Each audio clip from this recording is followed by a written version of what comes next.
आज वो सब पछता रहे हैं। उन्होंने कहा कि अगर कोई भी देश ये सोचता है कि चीन से व्यापार करके वो लाभ की स्थिति में हो सकता है तो ये उसकी गलतफहमी है। चीन ऐसा कभी होने नहीं देगा। चीन हमेशा सिर्फ अपना हित देखता है। वो अपने साथी, चाहे दोस्त हो चाहे व्यापारिक साझेदार हो, उसका हित नहीं देखता है।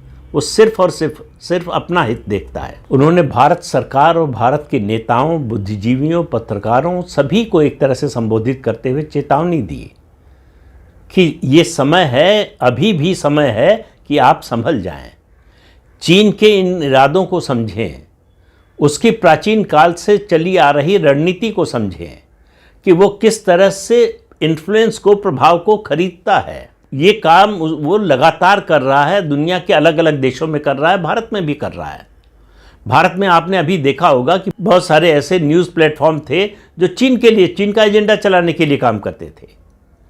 उनको वो एक्सपोज जरूर हो गए हैं, लेकिन वो पूरी तरह से बंद नहीं हुए हैं।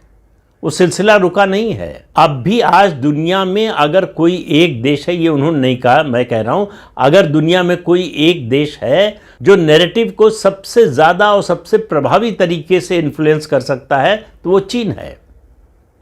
दुनिया के ज़्यादातर प्रमुख देशों में चीनियों का हस्तक्षेप है, वहाँ की मीडिया, वहाँ के बुद्धिजीवियों और वहाँ के पॉलिटिकल पार्टीज में उनकी घुसपैठ है। वो अपना नैरेटिव चलाने में हमेशा सफल होते हैं। अभी ऑपरेशन सिंदूर के दौरान चीन के मिलिट्री हार्डवेयर की जो भद पिटी है, आप देखिए जो नैरेटिव बना है उसमें कहीं आपको ये बात प्रमुखता से नहीं दिखाई देगी कि चीन का मिलिट्री हार्डवेयर जो है वो किसी काम का नहीं है। पाकिस्तान की कोई रक्षा नहीं कर पाया। इतना भारी नुकसान पाकिस्तान को हुआ सिर्फ इसलिए कि वो चाइनीज मिलिट्री हार्डवेयर इस्तेमाल कर रहे थे। लेकिन इसकी चर्चा जो है शुरू में थोड़ा सा हुई, उसके बाद बंद हो गई। चीन का काउंटर नैरेटिव चला और वो चलने लगा कि भारत के इतने राफेल गिरा दिए, भारत का ये जेट गिरा दिया।